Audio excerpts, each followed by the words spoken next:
Vikings didn't travel the world alone. They brought cats with them everywhere they went.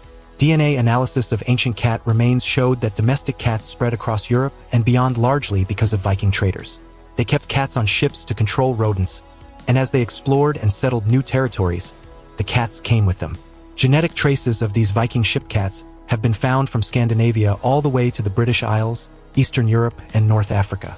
One of the most feared warrior cultures in history was also responsible for spreading house cats across the world.